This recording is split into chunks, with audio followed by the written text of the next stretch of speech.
Bismillahirrahmanirrahim. Assalamualaikum warahmatullahi wabarakatuh. Waalaikumsalam Hamdan wa warahmatullahi. syukran lillah wa salatu wassalamu ala rasulillah wa ala alihi wa sahbihi wa man walah. La hawla wa la quwwata illa billah. Amma ba'du. Saudaraku sekalian, alhamdulillah siang ini masih di channel PPK Pesantren. Ya, kali ini saya dijadikan apa ini, pembawa acara dalam podcast ini ya. Kebetulan di samping Ana di sini sudah ada guru kita semua, yaitu Aba Athaina Al-Hafidh. Alhamdulillah. Mbak, sehat Mbak?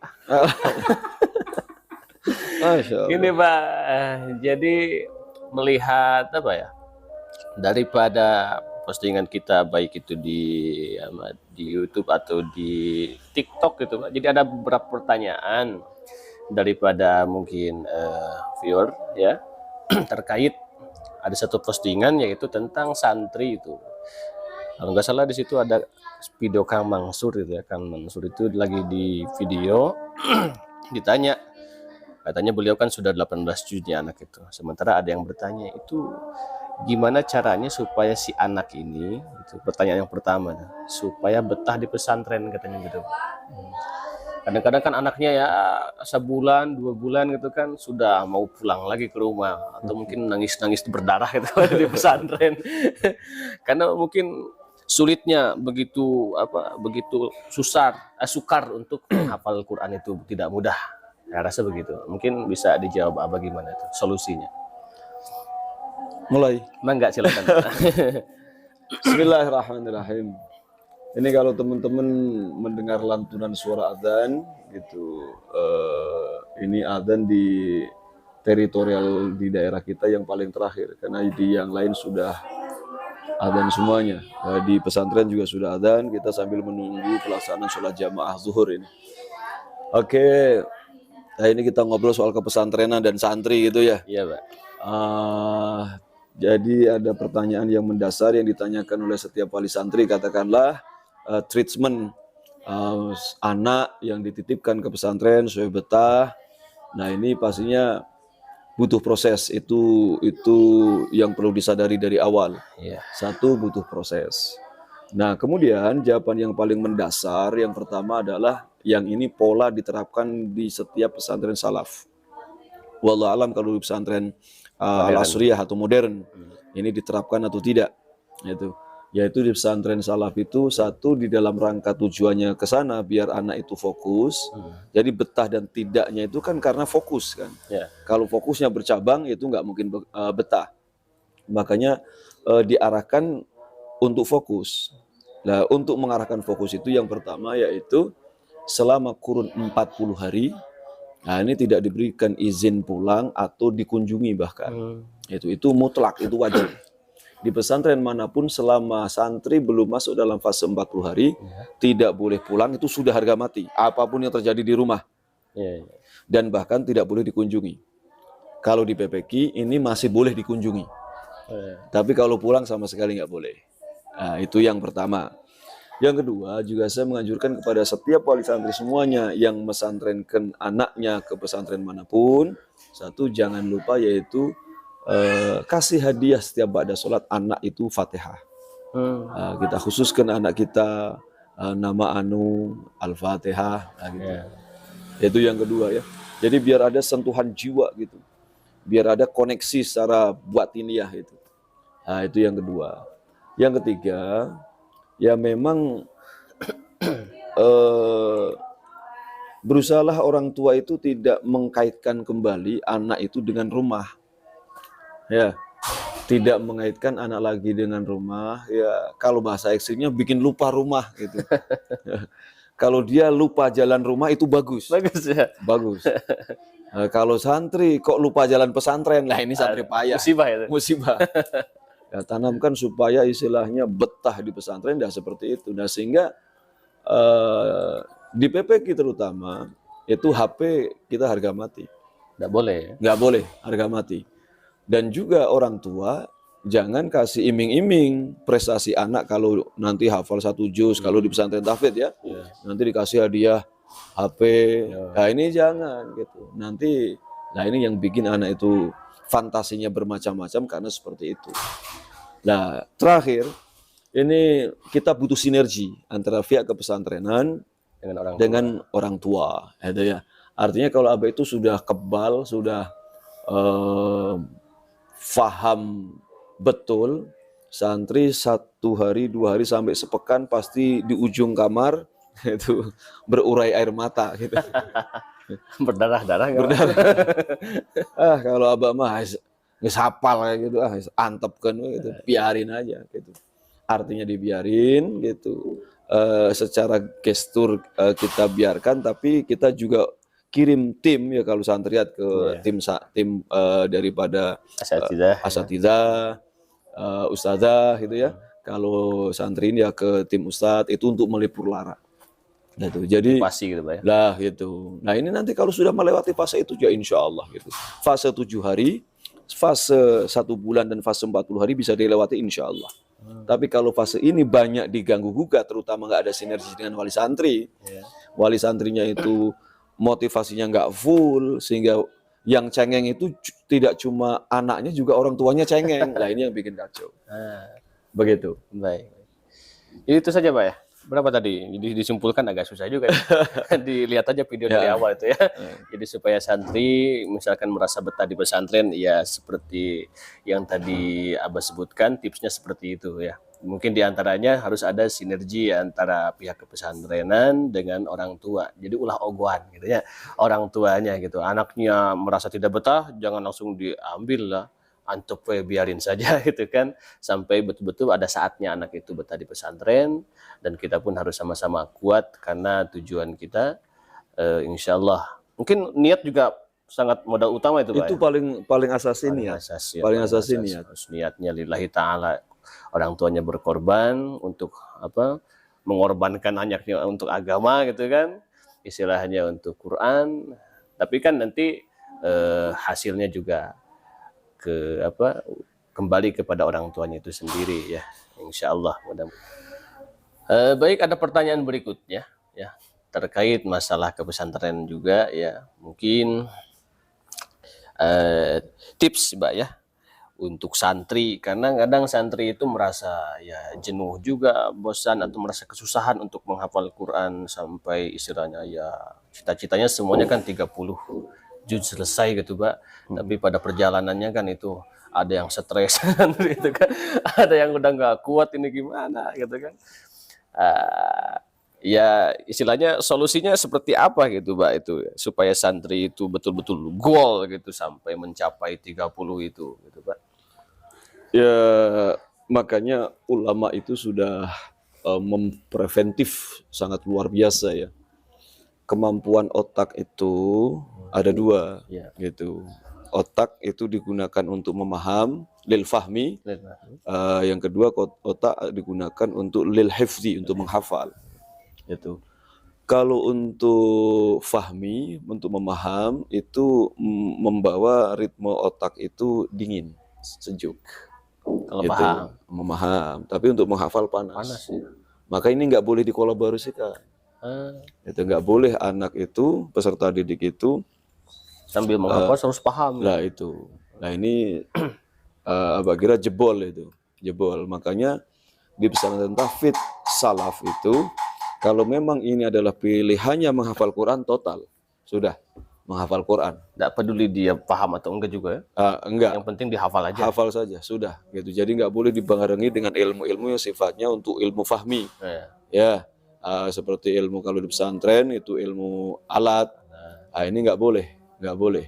Tapi kalau ilmu pendamping wajib. Ilmu pendamping itu adalah ilmu keseharian, seperti fikih, seperti ilmu adab, ilmu akhlak, seperti ilmu tauhid. Nah ini mah karena sifatnya untuk keseharian, nah, sehingga kan pemahaman dan penghafalannya itu tidak dituntut kinerja yang berat ya, yang berat gitu loh. Nah sehingga fokusnya untuk untuk menghafal. Nah ini satu ya. Di dalam rangka meminimalisir kinerja otak itu biar nggak sewak juga, gitu. Satu itu. Yang kedua, makanya kita pihak kepesantrenan juga pastinya menyediakan durasi, timing, waktu untuk relaksasi. Ya, relaksasi itu artinya harus ada liburan, baik skalanya pekan. Biasanya hari Jumat itu dideklarasikan di pesantren, nah itu untuk sebagai yaumul utlah, hari libur. Atau bahkan ada yang dari Kamis sore itu dideklarasikan sebagai yaumul utlah itu. Nah di PPG juga seperti itu. Untuk yaumul utlah katakanlah menghafal atau setoran, kita deklarasikan itu. Di samping yaitu untuk sebulan sekali kita biarkan atau kita kasih durasi kesempatan para santri untuk sekadar jangan terlalu terfokuskan ke situ ya, sehingga anak mungkin merasa akhirnya tadi jenuh itu ya, dan pada akhirnya jadi malas gitu Pak. Ya fokus mesti ya. Fokus mesti. Artinya bukan itu tidak fokus ya. Enggak ya. Fokus adalah sebuah keniscayaan, tapi artinya relaksasi itu juga kita upayakan lah. Betul, gitu kita upayakan. Gitu. Baik. Nah seperti itu ya. Jadi kita pun kalau yang berusaha untuk menghafal Quran, apalagi yang di luar nih Pak, susah Pak. Ini misalkan ini sebelum di luar ini contoh begitu. Kalau meteorologi Abah menghafal, umpamanya ini, saya menghafal di sini, jebret. Wah ini otak sudah mulai ngebul, ya? Mulai pindah tempat. Itu pindah tempat. Bisa pengaruh ya tempat. Ya itu sangat berpengaruh. Kan bosen, boring di sini. Iya. Panas itu kan mengakibatkan boring gitu. Atau gini, kita sudah menghafal 1 jam jebret. Aduh ini sudah ngebul itu tadi ya gitu. Cobalah kita bikin apa dulu lah, kita jalan-jalan dulu dah. Jalan-jalan dulu, bangkit, jalan-jalan dulu. Ya biasanya kalau santri salaf itu sangat bersahabat sekali dengan yang namanya udud gitu kan. Itu udud dulu gitu kan. Relaksasi dulu, lihat lingkungan dulu. Sambil kita sambil jalan-jalan kita sambil baca Quran, sambil baca Quran, atau kita ketemu sama teman-teman dulu lah gitu, untuk sekadar menurunkan mesin yang panas ini supaya cool lagi gitu. Atau istilahnya setelah itu kita buat apapun lah, apa aja lah supaya nanti bangkit lagi. Jadi jangan dipaksakan, ini harus 3 jam, sementara kemampuan memori otak itu cuma 1 jam. Nah, kita break dulu sejenak begitu ya. Dan untuk yang di luaran sana gitu, dulu Abah ketemu salah satu kiai ya. Kiai itu hafidz Quran ya, karena Abah dulu silaturahim waktu jadi santri. Pasca selesai Quran beres gitu, Abah silaturahim ke kiai yang notabene hafidz Quran, dan ditanya. Dan Abah juga menjawab, artinya pertanyaan itu mesantren di mana, Qur'annya bagaimana cara menempuh 30 juz itu. Jadi Abah jawab bahwa Abah itu ngalong gitu. Menempuh program itu ngalong gitu. Artinya ngalong, sebenarnya tidak ngalong ya, karena rumah Abah sama pesantren di mana Abah mesantren itu paling kisaran mungkin 200 meter ya. Kurang lebih. Istilahnya dekat banget ya. Iya, dekat lah gitu. 3 menit itu jalan bisa sampai gitu. Disambah dulu karena istilahnya perbekalan hidup itu ya, itu minim. Sehingga mau tidak mau kita harus ada fase di awal-awal mesantren kita kerja, itu kerja. Nah, sehingga kata kiai itu ta'ajub luar biasa, masya Allah luar biasa, acungin jempol, itu ngalong bisa hatam luar biasa. Ya, betul. Ngalong bisa hatam luar biasa. Makanya untuk istilahnya terasa, karena Quran itu butuh fokus. Betul. Orang yang sudah jadi tokoh, katakanlah sudah menyandang gelar ustadz, sudah berumah tangga, dia secerdas apapun, ini bermodalkan kecerdasan saja, ini tidak bergaransi. Fokus. Pantas, Pak. Saya kan cerdas, Pak. Ternyata garansinya tidak cukup ya. Apalagi nggak cerdas. Sudah nggak cerdas, ditambah fokusnya tidak total.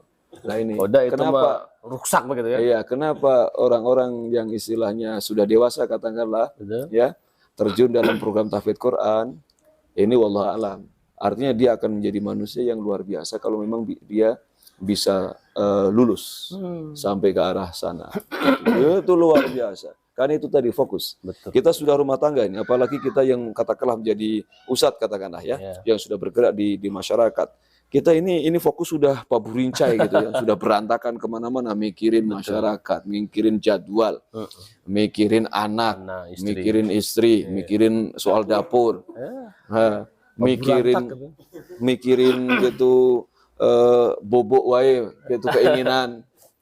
Nah itu yang bikin pecah. Betul. Dan itu jadi alasan-alasan yang kuat itu kadang-kadang sehingga ujungnya jadi nggak jadi gitu. Nah itu mungkin karena niatnya aja yang ajam ini kurang kuat kayaknya. Betul, ditambah memang Sayyidina Ali karramallahu aja memberikan sebuah pernyataan bahwa kemampuan otak itu ada batas limitasi. Sebagaimana ada batasan limitasi soal postur tubuh. Oh gitu. Tubuh itu, fisik kita itu di usia 19 atau 21 lah. Itu tinggi badan kita sudah mentok. Mentok segitu. Sudah segitu, nggak akan tumbuh nambah. itu ke atas bukan ke samping. Ya, kalau ke samping masih kena ada. Ke depan apa lagi? Ya. Nah, ini kalau postur tubuh ini ada mentoknya di usia 21 tahun. Betul. Nah, otak ini mentoknya di usia 28 tahun. 28 tahun? 28 tahun. Wah, makanya startingnya kalau mentok saya. di atas 28 tapi bisa sukses, ini Masya Allah. Karena Imam Al-Kisai, salah satu ulama di dalam disiplin ilmu qiraah apa juga grammar Arab, ini startingnya di usia 40 tahun. Tapi bisa jadi seorang imam. Nah ini yang paling penting itu istilahnya berkompromi terhadap keadaan, ya bersahabat dengan keadaan dan bisa mengalahkan keadaan. Itu yang jadi PR-nya. Bisa nggak ke arah sana? Kalau nggak bisa ya sudah. Walaupun lahir dari keluarga kiai, ajingan, alim ulama, ya tetap saja bodoh sampai seumur hidup. Allah. Nah begitu. Ini kalau kita berbicara kepada dinamika yang namanya tahfidzul Quran. Begitu ya. Jadi memang harus begitu, saudara-saudara ya. Jadi ya pantas balasan daripada Allah untuk ahlul Quran itu luar biasa sekali ya, karena memang prosesnya itu nggak mudah gitu kan. Jadi kalau ayat yang kadang jadi dalil nih Pak, orang katakan misalkan Allah menyatakan di surat Al-Qamar itu walaqad yassarnal Qur'ana lidzikri fahal mim mudzakir. Mudah kok ngapal Quran tuh gitu kan, pada kenyataan mah hese Pak, susah itu. Tapi Ya, Allah begini. menjamin kemudahan itu katanya gitu. Menghafal Quran itu begini ya, proses dulu ya. Proses itu ada dua ya. Satu proses menghafal, yang kedua proses menjaga hafalan. Iya. Gitu. Proses menghafal itu harus bukan setengah mati, itu sampai mati. Sampai mati, itu. Juga proses yaitu untuk menjaga hafalan, gitu. Artinya totalitasnya itu jangan cuma setengah mati, sampai mampus deh, gitu. Itu ya.